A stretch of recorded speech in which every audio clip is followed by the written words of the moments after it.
Muy buenos días, mis queridos hermanos, mis queridos amigos, bienvenidos nuevamente a nuestro espacio para el estudio de la palabra del Señor a través de las lecciones de la escuela sabática. Y pues ya hoy es lunes, hoy tenemos la lección correspondiente al día lunes 20 de mayo, que se titula En el lugar santísimo.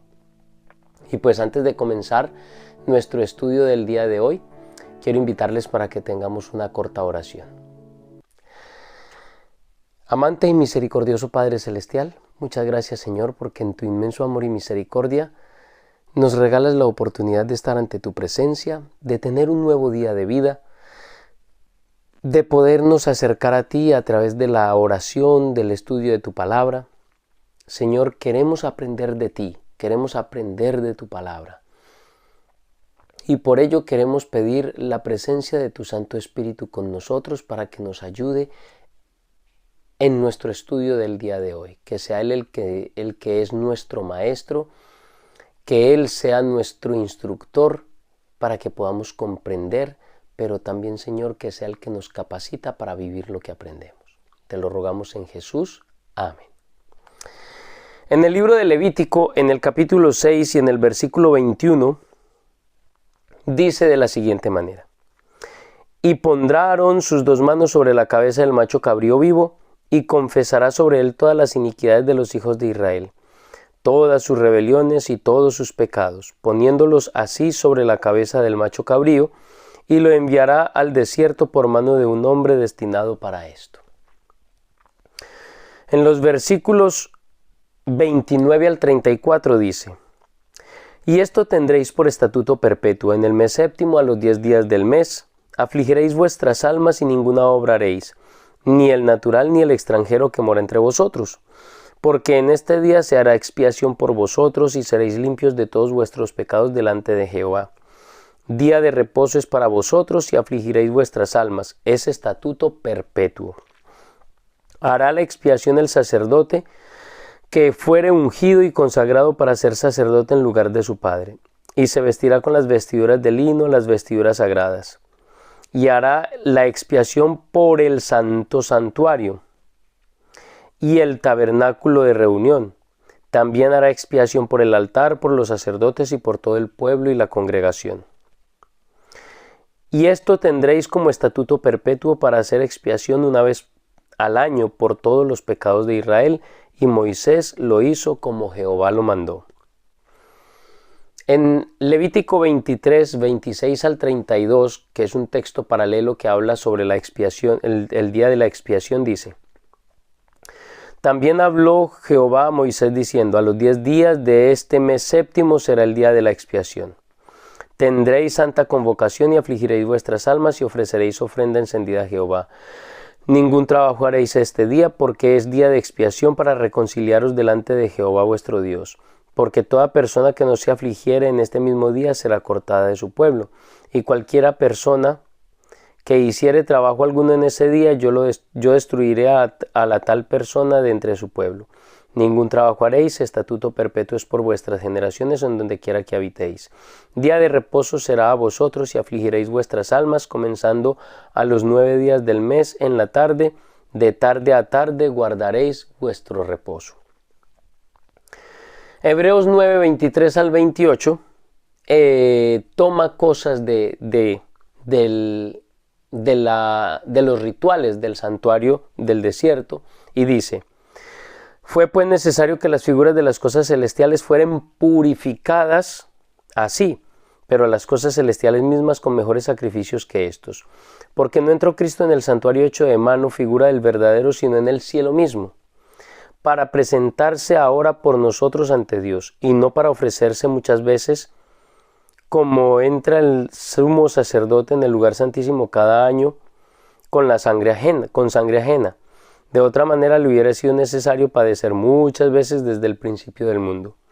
Pero ahora, en la consumación de los siglos, se presentó una vez para siempre, por el sacrificio de sí mismo, para quitar de en medio el pecado.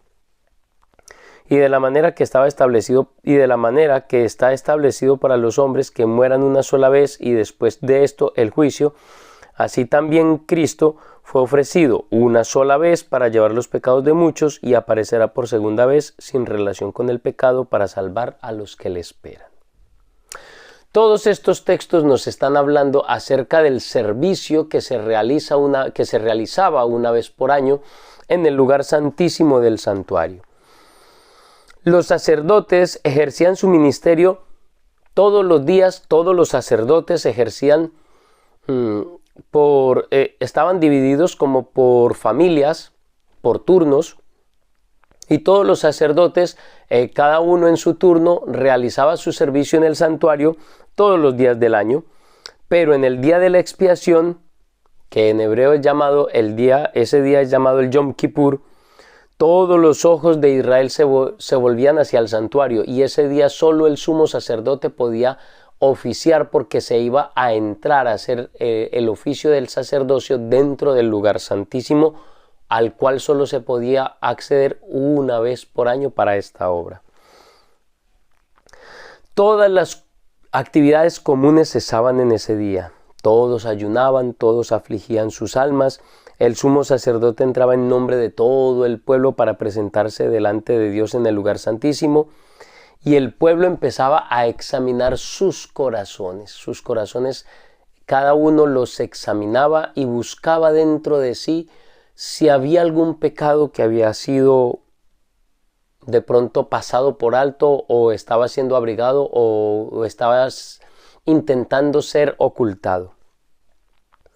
Se buscaba a Dios con humildad, con humillación y con confesión sincera de los pecados. Dice el texto que cualquiera que no afligía su alma en aquel día era cortado del pueblo, ya no formaría más parte de ese pueblo escogido. En el día de la expiación, el sumo sacerdote llevaba la sangre del sacrificio del macho cabrío que se sacrificaba por el Señor al santuario, y después de rociarla, ahí dice en el santuario, pero realmente la palabra más específica es al lugar santísimo. ¿Por qué? Sí, está bien, el lugar santísimo está en el santuario, pero hay que especificar el lugar específico, porque no siempre se entraba a ese lugar. Todos los días se entraba al lugar santo, que también es parte del santuario, pero una vez al año, en el Yom Kippur, se entraba al santuario, pero no solo al santuario, sino que se entraba hasta lo más profundo del santuario, que era el lugar santísimo. En el día de la expiación, él llevaba la sangre de ese macho cabrío del santuario al lugar santísimo y la rociaba sobre el propiciatorio. Aplicaba la sangre también a los cuernos del altar de oro y del altar de bronce, y así, de esa manera, mediante ese rito, se simbolizaba una purificación completa del santuario. Cuando terminaban de expiar, de limpiar, de purificar el santuario, el sumo sacerdote ponía las manos sobre el macho cabrío que quedaba vivo. Eran dos machos cabríos, uno por Jehová, que era el que se sacrificaba, y uno por Azazel, que simboliza a Satanás, y ese se dejaba vivo. Y sobre el que se dejaba vivo, el sacerdote ponía sus manos sobre este macho cabrío y de manera simbólica transfería todos los pecados cometidos durante todo el año por todo el pueblo sobre este macho cabrío. La sangre que se transfería al santuario en todos los días del servicio diario, o sea, en el servicio diario siempre la sangre del cordero, que en símbolo estaba cargando el pecado, los pecados del pueblo, esa sangre era transferida al santuario. Y por decirlo así, eso lo que hacía era como registrar el pecado del pueblo como perdonado, y en forma simbólica ese pecado era transferido hacia el santuario.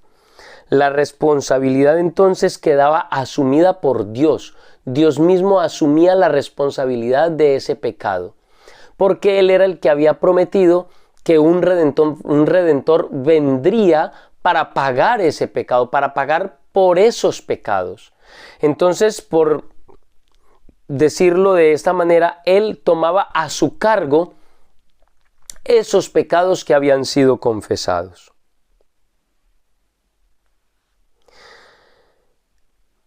Este macho cabrío era conducido después de toda esta obra de limpieza, después de que todos los pecados habían sido transferidos al santuario y luego de que se hacía toda esta obra de la purificación del santuario, todos esos pecados eran transferidos al macho cabrío y luego este macho cabrío era guiado hacia el desierto para que al final del día de la expiación Dios tuviera el santuario limpio y el pueblo también completamente limpio.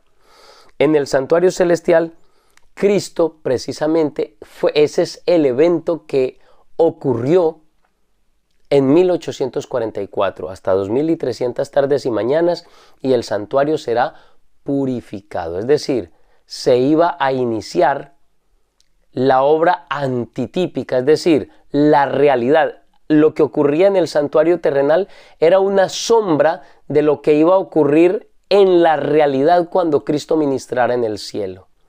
Y pues en 1844 entonces, al final de los 2300 días, Cristo entra a hacer la ministración en el lugar santísimo de la obra de expiación, del día de expiación, el verdadero día de la expiación, el verdadero Yom Kippur.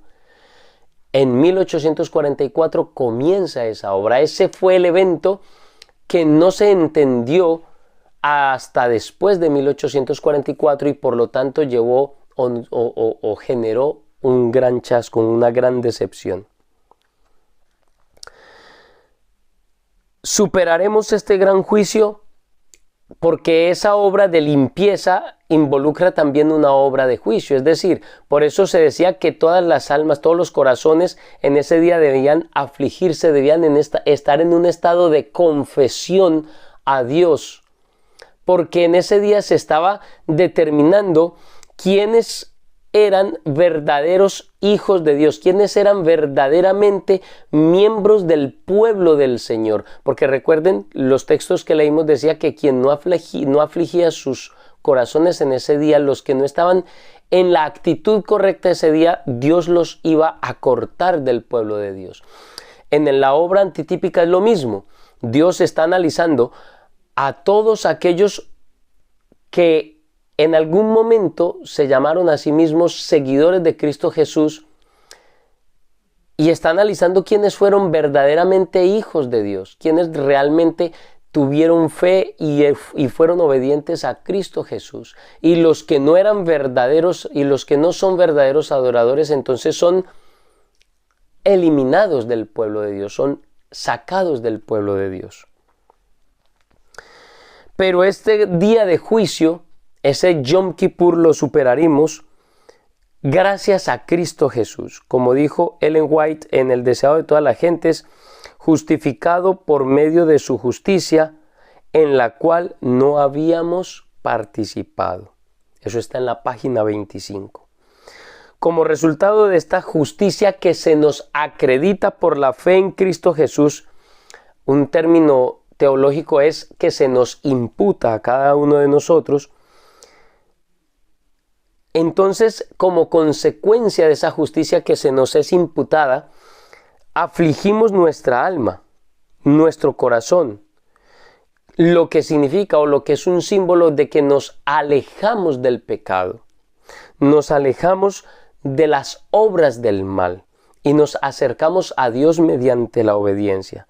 Esto significa que no hemos llegado a aceptar el mal de manera cómoda, sino que nos incomoda el mal, nos incomoda el pecado, y que no estamos excusando el pecado ni tampoco nos estamos aferrando a él, ni nos estamos aferrando a pecados acariciados, sino más bien que estamos creciendo en la gracia y llevando una vida de santidad en Cristo Jesús.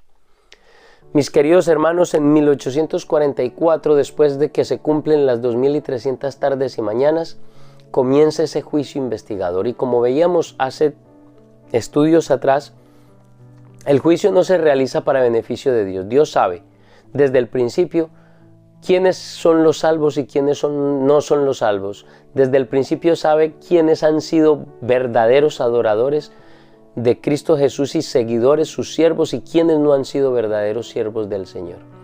Ese juicio se hace en beneficio nuestro y de todos los seres creados del universo, para que quede completamente clarificado ante todos los seres del universo que Dios ha sido justo en la forma como ha tratado con la humanidad. Y por eso quiero invitarte para que tú te aferres con toda tu fuerza a Cristo Jesús por la fe, para que al transitar por este juicio investigador, que no sabemos cuándo va a empezar a los vivos, en 1844 comenzó a los muertos, desde Adán en adelante. No sabemos en qué momento comenzará ese juicio a los vivos, y pues tendremos que estar preparados. Y quiero invitarte para que te prepares, porque en cualquier momento, pienso yo que muy pronto, ese juicio comenzará. Y necesitamos estar preparados, aferrados de la mano del Señor Todopoderoso. Y pues, mis queridos hermanos, quiero invitarles para que compartan este video con todas las personas a quienes ustedes puedan llegar. Que se suscriban al canal si no se han suscrito, y que hagan parte de este pequeño grupo de estudio de la palabra del Señor. También que nos dejen sus comentarios. Sus comentarios son muy importantes y nos pueden ayudar mucho acá a nosotros en nuestro ministerio. Así que allí en la caja de los comentarios nos pueden dejar cada uno de esos comentarios, preguntas, dudas, peticiones, no sé, lo que ustedes quieran dejar allí, aportes sobre la lección de la escuela sabática, todo lo que ustedes necesiten lo pueden poner allí en la caja de los comentarios. Y pues, no siendo más, mis queridos hermanos, solo desearles a todos un muy feliz día y que Dios les bendiga.